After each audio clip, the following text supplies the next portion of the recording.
All right, what's up, everybody? Bootsy Greenwood here, your favorite woo-woo lumberjack. I am doing some videos on reality transurfing. I just finished a summary on it. I highly recommend checking it out. I try to take all the ideas and just make them as concise and simple and save you the most amount of time. Look, here's the thing. We need you. We need you to figure it out. We're rooting for you here. Everyone can win, from the perspective of this book. Truly, we can all have what we want. There is more than enough for everyone. There's more than enough for us to have an enjoyable life, okay? But unfortunately, we can't do anything for anybody else, so we have to focus on our own awareness and the container that we're kind of embodying, existing in this moment. So I encourage you, dig down deep. Now let's talk a little bit about this book and one of the principles in it. I want to talk today a little bit about intention. Intention is a big word. You hear it a lot in the spiritual community. People are like, you have to set your intention, you have to put your crystals, you have to light a candle, you have to say your Hebrew words or your little poem or whatever. Other people might have some chaos magic stuff where they draw out a sigil and you do some weird stuff and maybe some sex stuff. Okay, look, there's nothing wrong with having a ritual. And I'm not trying to, take a dump on anybody's traditions or what their ideas are. But from the perspective of, whatever you want to call it, magic, manifestation, reality creation, whatever you want to call it, it doesn't really matter what the ritual is. The ritual could be anything. And there are, for instance, business people who have rituals with their suitcase and they get themselves in a vibrational state, right? In an emotion to where they're conducive. They're ready for that board meeting, whatever, right? Athletes will get out there, they do their warm-ups, they do their stretches, some of them meditate. They get their routine in before the thing. It sets them into a particular frame of mind, just an emotional state in order to get into a positive kind of frame of mind for whatever it is that they're going to try to do. So whatever that is. Now there's two types of intention. And intention is a very hard word to define. One of the things that Vadim says in the book is, I do not wish, I do not hope, I intend. And if you live in the South, like I do, you hear a lot of people, there's a lot of redneck colloquialisms, I guess I could say. It's like, man, I tell you what, you can wish in one hand and you can poop in the other. I tell you whichever one fills up first, man, I tell you, stuff like that. And these are not necessarily very positive outlooks on life. They're not, constructive really at all. But these rednecks make a point from time to time. We've all had something in mind that we wanted to do, and yeah, hope's not enough. Wishing is not enough. In fact, hoping and wishing can actually be a detriment and keep us from going toward that which we want. Now there's two types of intention, inner intention and outer intention, okay? Inner intention is closely linked to desire. It's very similar to desire. It's not exactly desire, but it is basically like the thing that you want, the thing that you're trying to get within yourself, right? Like if that's a recognition, or you basically want to prove to other people that you're cool. You want to feel accepted. You want to feel awarded or recognized or something like that. That's generally an inner intention. It is a feeling of something that you want, that you're craving within yourself. So there's inner intention. Okay. And then there's outer intention.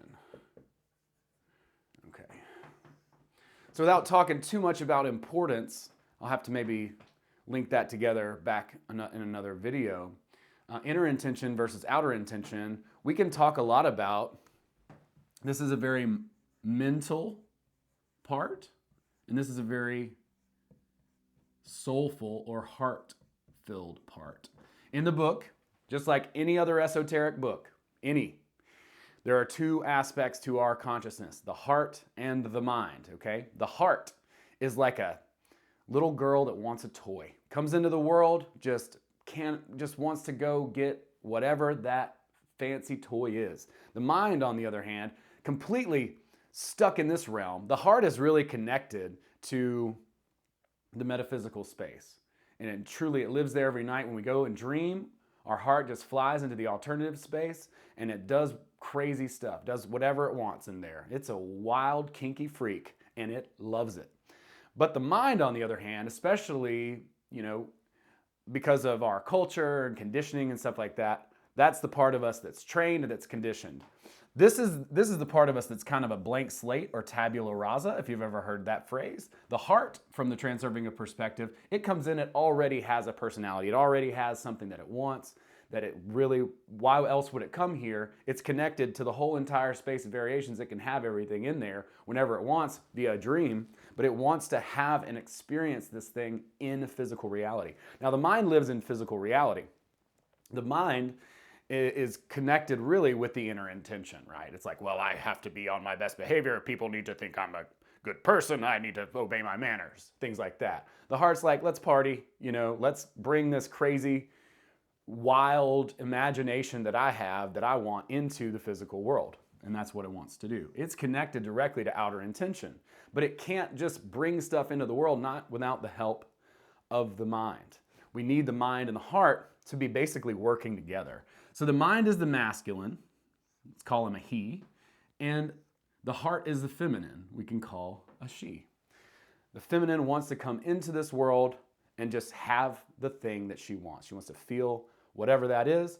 The mind is very practical and pragmatic, and it's leading the heart around, okay? It's like, okay, now listen, I know you want your toy. We're gonna get you your toy, but maybe this toy is not the best toy for you. Maybe we need to think about a different toy. Maybe we need to be a little bit more practical. Maybe we need to, think about it. Maybe that's not for us. And depending on the amount of conditioning and what that inner intention is, it's going to block often the heart and what it wants. Now, outer intention is basically a magical power. Anybody who does a ritual, they do a rite, they come over, they brush their wares with money, they light the candle, they say their incantations, they do all that, they do the mirror thing, whatever. All those things are designed to ignite outer intention. But the thing that ignites outer intention really is when the heart and mind are in agreement. Okay? When the heart and mind agree on something. And 9 times out of 10, the thing that the heart and mind agree on is something that we don't want. That's why it's very easy to get something that we don't want. It's a lot harder to get something that we actually do want. But when heart and mind align, Vadim says that is what charm is. So when we see someone who is maybe not the most physically attractive person, but they're very attractive to us, they're very charming, they've got great energy, that is actually what that is that is an agreement between the heart and mind. And most of us are basically having a bit of a fight between ourselves internally, between heart and mind, okay? And our inner intention is usually winning. It's like, we want this, we need that, we gotta have this thing. Oh, we need this, we need to fulfill this validation, ego stroke, whatever. When outer intention basically is just this thing that just kind of comes into your life. So if you've got these two poles connected, right? These two poles, these two hemispheres of your being, if they're in unity, the unity of heart and mind, that is what brings outer intention to our aid. So there are very many rituals, and those rituals, that's exactly what they're designed to do. They're designed to bring your heart and mind into alignment, into a specific emotional state where you're in agreement with yourself. And now, instead of having to go and fight, you're actively bringing those things to you. You're maybe even vibrating at that same frequency, right? Like you've activated certain frequencies in the alternative space or in the mind of the all, the infinite archive, toward you. You've lit those things up, and then the outer intention comes, and it can bring things toward you as you go to it. So when it comes to manifestation, things you want to avoid are over fantasizing about things and thinking about them too much. If it's a fantasy, you're basically telling yourself that you don't deserve it with inner intention. It's not for you. It's too good for you. You're not allowed. And so the more you fantasize over it, the more you're kind of communicating and creating obstacles in your own path. But with outer intention, whenever you say, hey, my goal is fulfilled, my order's complete, everything's good. I've done the ritual. If you've got a ritual, you want to light your crystals or smoke your crystal. No, whatever you want to do, there's nothing wrong with that. Like, do those things, whatever sets you in that frame, whatever sets you in that mind. Just know that it's not the ritual itself that creates outer intention. It's the unity of heart and mind. And so inner intention is, mostly based on social status and, cultural ideas and stuff like that, right? And it's really not what we truly deeply want in the heart. But if we learn how to listen to the heart and we give it some space and we try to hear that rustle of the morning stars, as he calls it, then we can love our heart with all our mind. And when we love our heart with all our mind, which is the basic commandment of Jesus, right? Then all of a sudden outer intention is ignited and things start coming toward us that we want. We do not hope, we do not wish.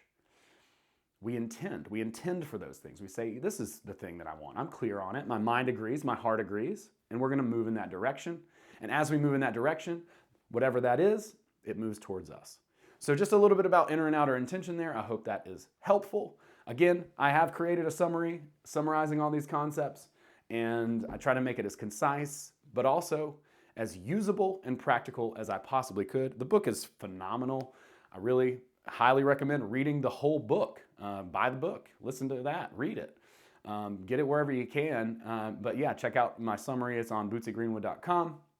Shoot me a message, send me a comment on here, share this thing if you like it. Tell me about what your ritual is and how you live and how you ignite the wind of outer intention, or however you call it. And join the Facebook and Telegram group. Say hello. Love to, chat and connect and all of that kind of stuff. I'm pretty active in all of those groups, and I appreciate your time. I hope that you got something out of the video, and we'll see you on the next one. I got plenty coming. Peace.